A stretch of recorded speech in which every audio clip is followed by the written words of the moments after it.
Buenos días, iglesia bendecida, amada de Dios y más que vencedora. El tema de este día es: ¿habéis recibido el espíritu de adopción?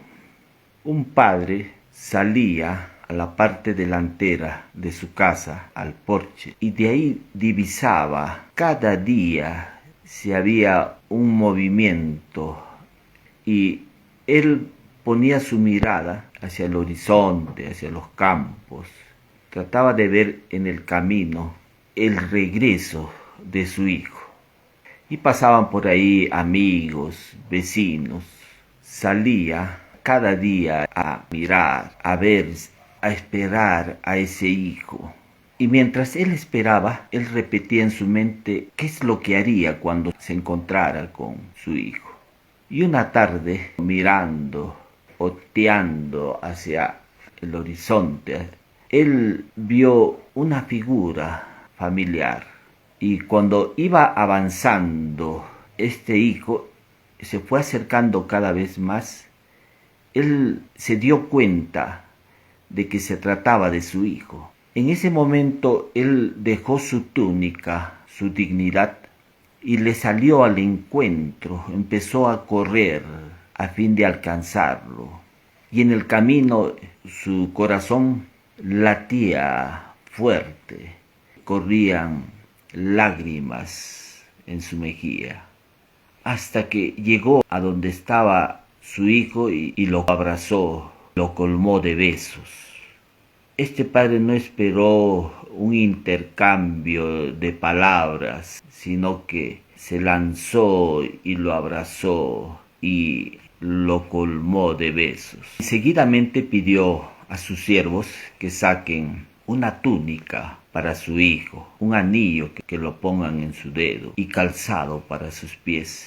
Y dijo: maten el mejor becerro, el más gordo, y hagamos fiesta.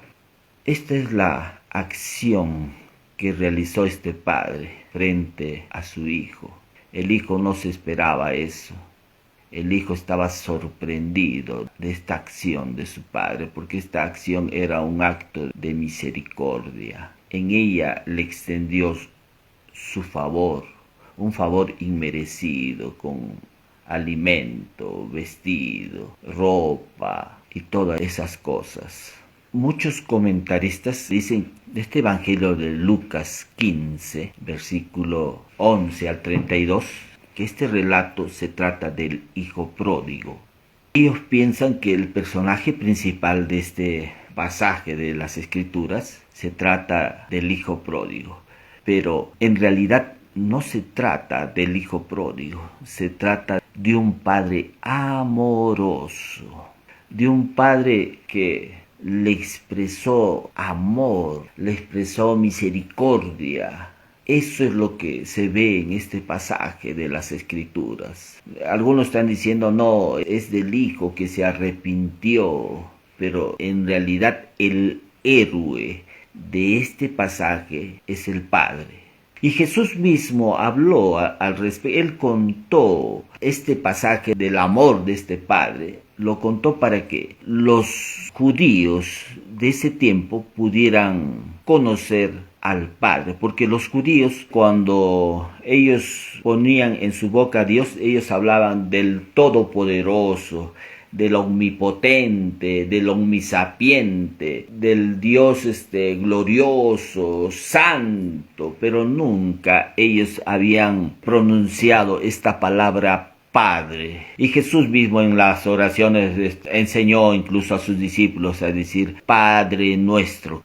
Jesús mismo les enseñó de que Dios era para ellos su Padre. Algunos se están relacionando con Dios de una forma equivocada. Están pensando que Dios es el juez de sus vidas, que Dios es un tirano, un Dios castigador. Y esa es la idea que se está transmitiendo ahí en las personas que todavía no han conocido a Dios. Cuando les sucede algo malo, dicen: Dios está castigando, Dios está enviando esos males, esas enfermedades para corregirnos de nuestras acciones malas. Cuando en las Escrituras no hablan de que Dios envíe enfermedades, dolencias, males a las personas. En el Nuevo Pacto, Santiago dice: toda buena dádiva desciende de lo alto, del Padre de las luces, en el cual no hay mudanza ni sombra de variación. Mire que Santiago está diciendo: de Dios viene lo bueno, toda dádiva buena desciende de lo alto, del Padre de las luces. Está diciendo, Él no va a cambiar, Él va a enviar siempre lo bueno. ¿Quién te quita? ¿Quién te roba? ¿Quién te destruye? Es el diablo. Jesús mismo lo dijo: el ladrón viene para robar, matar y destruir, pero yo he venido para que tengan vida y vida en abundancia. Juan 10:10. Jesús está diciendo: yo he venido para traerles vida. El ladrón es el diablo, él viene para robar, matar y destruir, él quita. Escuché yo un predicador que dijo que el diablo da. Eso es mentira.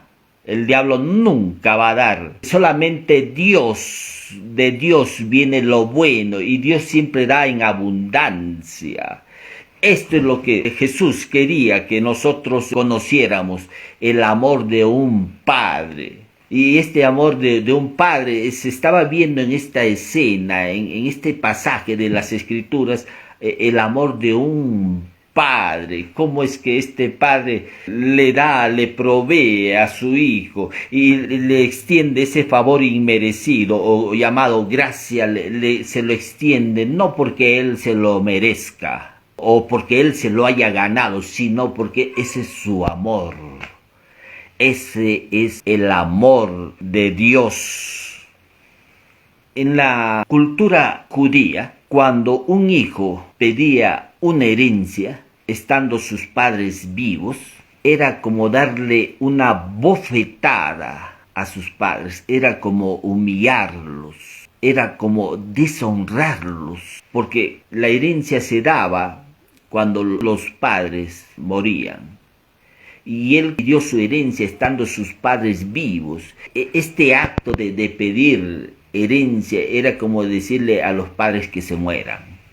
Por eso era un acto de humillación para los padres. Y esto es lo que había hecho este hijo pródigo.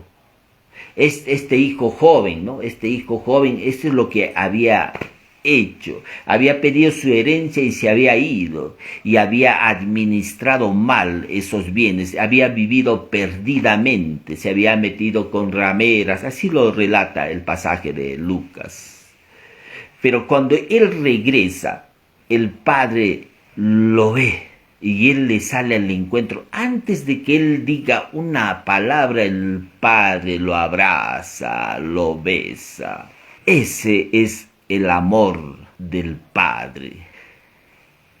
Una hermana relata su caso de cómo ella, cuando nació, fue rechazada por sus padres. Y desde ahí empezó de ella su calvario, algo así, ¿no? Ella tuvo una baja autoestima, era una niña difícil, sus padres eran muy estrictos. Ella tuvo una disciplina militar. Cada vez que ella se equivocaba, ellos la sancionaban y hacían que nuevamente vuelva a corregir su error que había cometido. Eran padres fríos emocionalmente. El papá era muy riguroso, estricto. Esto la llevó a ella a tener problemas posteriores. Se volvió perfeccionista y siempre trataba de hacer las cosas así como había sido formada en su hogar. Cuando ella conoció a Cristo, ya tenía una imagen de padre. Su padre mismo le causaba a ella temor, miedo. Tanto así que cuando estaba cerca a su padre, ella andaba de puntillas, para que no pueda darse cuenta de que estaba ahí presente. Era tanto el temor que ella sentía por su padre, que eso, cuando ella vino a Cristo, esa imagen de padre también lo relacionó con Dios, pensó que Dios era así tan estricto. Era un Dios rígido, era un Dios implacable, era un Dios severo, cruel. Y decía, tengo que obedecerle, si no, Él me va a castigar, me va a castigar. Y cuando Jesús está hablando ahora en esta parábola, ¿cómo es el amor de un padre? Les está haciendo conocer esto a esta gente, le está diciendo, miren cómo es el amor de un padre. No se trata de nuestro amor, escucha bien esto. Algunos dicen, sí, tengo que amar al Señor, mi Dios, con todo mi corazón, con todas mis fuerzas, con toda mi mente. No. Esas palabras que Jesús mismo los declaró también en los evangelios, eso estaban dentro de la ley, no están dentro del nuevo pacto. En el nuevo pacto nos dice Juan, en el amor no hay temor. Si hemos conocido realmente el amor de Dios, el amor de un padre, si has conocido realmente eso, de tu vida se va a extinguir realmente el temor. Cuando tú sepas que tu Padre, el Padre Dios te ama incondicionalmente, cuando tú sepas en realidad que Dios, cuando Él te expresa su amor, no es un amor condicionado, no te está pidiendo nada a cambio. Él te extiende su amor de una forma incondicional. Él no te está diciendo, tú tienes que hacer esto o aquello para que yo te pueda bendecir. O tienes que portarte bien, tienes que ser obediente para que yo pueda bendecirte. Eso no es el amor de Dios. Juan está diciendo que en el amor no hay temor. Tú te acercas confiadamente ante tu Padre. La carta de Hebreos 4:10 dice, acerquémonos pues confiadamente al trono de su gracia. No dice al trono de juicio. Está diciendo, acércate a un trono de gracia para alcanzar misericordia y hallar gracia para el oportuno socorro. Mire que el favor de Dios está ahí. Él siempre está contigo, el favor de Dios. Dios no te está acusando, no te está juzgando, no está viendo tus fracasos, tus debilidades, tus fallos, tus pecados. Eso Dios no lo está viendo. Porque si así fuese, el padre cuando vio a su hijo que él regresó a casa, él lo hubiese rechazado.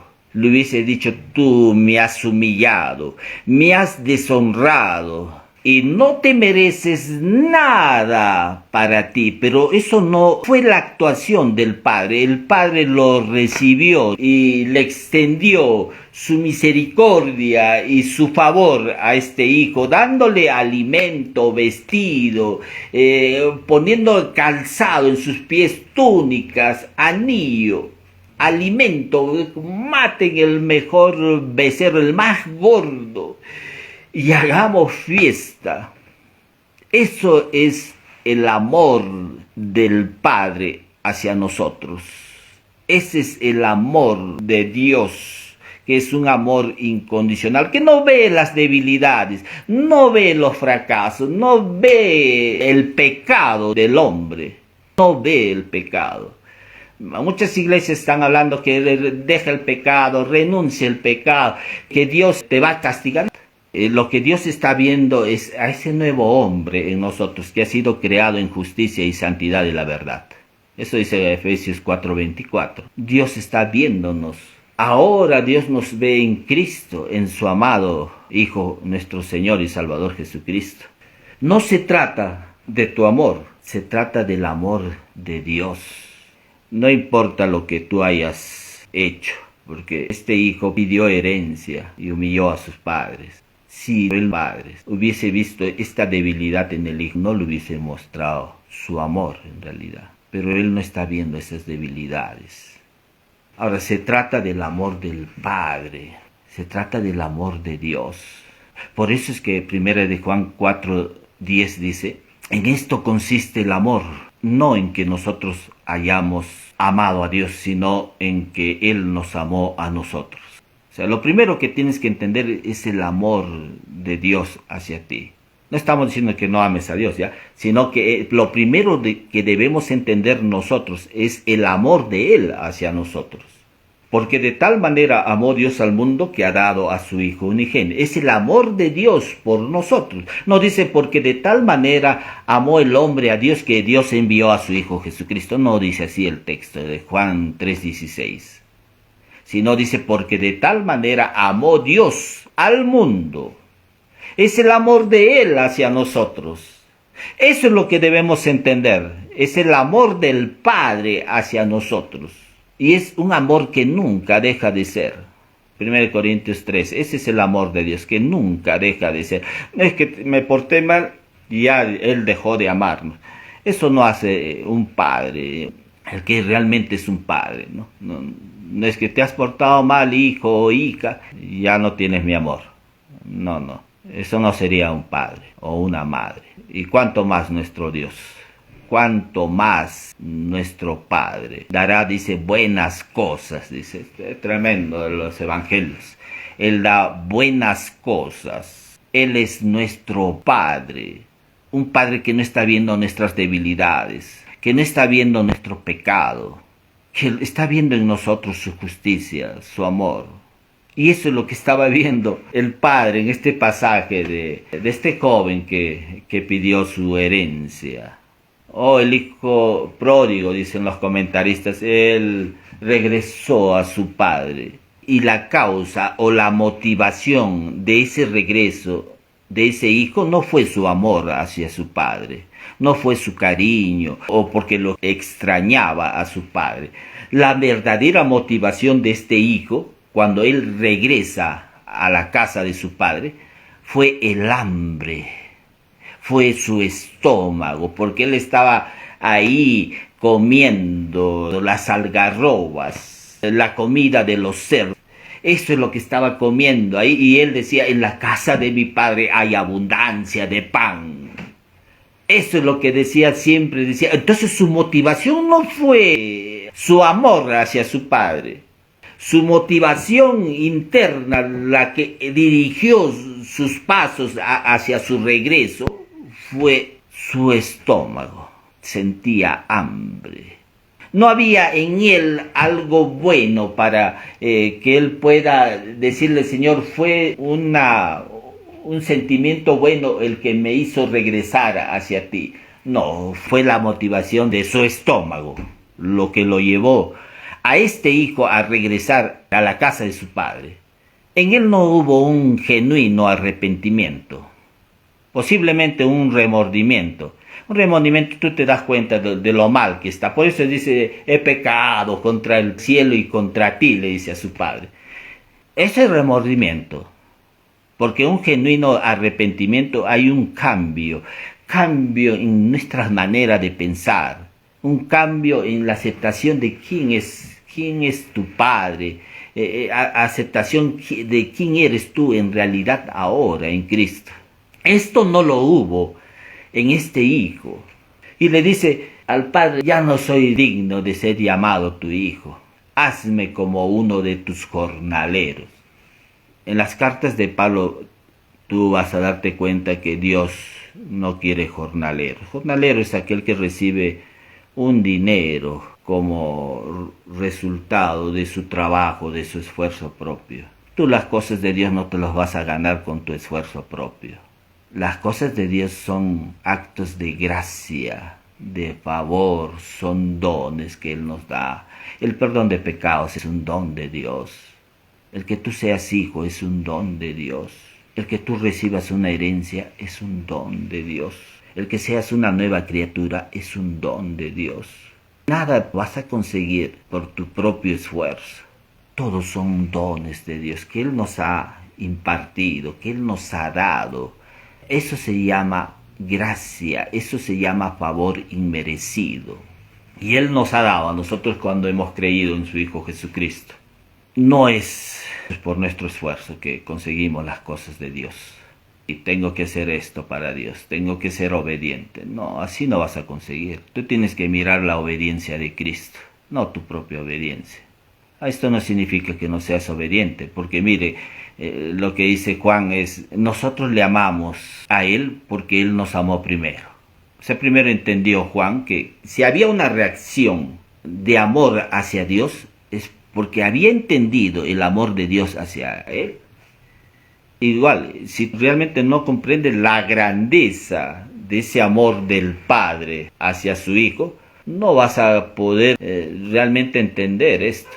Si no ves también este acto de humillación, este acto de deshonra que este Hijo hizo, tampoco vas a poder entender la grandeza del amor de Dios, que fue expresado ahí en este acto del Padre cuando ve al Hijo y corrió hacia Él.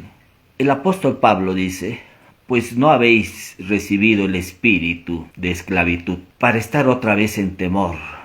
Hablamos de una hermana que veía a Dios con temor. Y aquí Pablo está diciendo, pues no habéis recibido el espíritu de esclavitud para estar otra vez en temor, sino que habéis recibido el espíritu de adopción. Está hablando de adopción. La adopción es un acto jurídico y en virtud de este acto jurídico, un adulto toma como propio a un hijo ajeno para establecer con él una relación paterno-filial. ¿Eso qué nos está diciendo ahí Pablo? Que hemos recibido nosotros el espíritu de adopción. O sea, ya no somos huérfanos, ahora somos hijos. Un huérfano no tiene derecho a una herencia. Un huérfano vive en temor. Un huérfano es inseguro. Él no sabe qué va a pasar con su futuro. Pero aquí Pablo nos está diciendo que has recibido un espíritu de adopción, has sido hecho hijo, has sido hecho hija de Dios y tienes ahora derechos a la herencia. Tienes derecho a herencia. Por eso es que Pablo en Gálatas dice, y ya no sois esclavos, sino hijos, y si hijos también herederos de Dios por medio de Cristo. Hemos sido hechos herederos de Dios por medio de Cristo. Cuando tú recibiste a Jesús, ahí en ese momento recibiste un espíritu de adopción. Has sido hecho hijo de Dios, has sido hecho hija de Dios.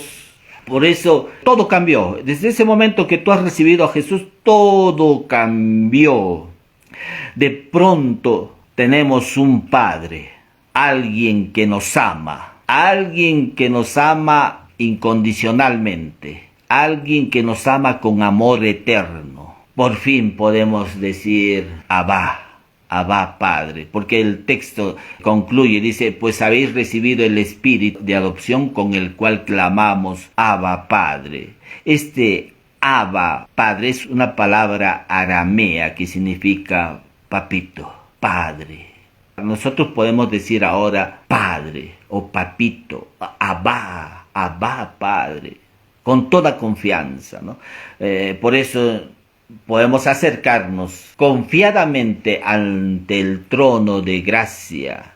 Nos acercamos en razón de que somos hijos de Dios. No somos huérfanos, tú eres un hijo o hija de Dios. Tú has recibido el espíritu de adopción. El papá nuestro no está viendo nuestras debilidades, nuestras fallas, errores, pecados. Él está viéndonos realmente como hijos, como sus hijos amados. Y en esta condición de hijos tenemos derechos de herencia. Y Dios nos ha dado todo, hermano. Todas las cosas que pertenecen a la vida y a la piedad nos han sido dadas, dice ya Pedro. Todas las cosas que pertenecen a la vida y a la piedad nos han sido dadas. Tenemos que darle gracias a Dios. Gracias porque ahora somos hijos. Estamos en la condición de hijos.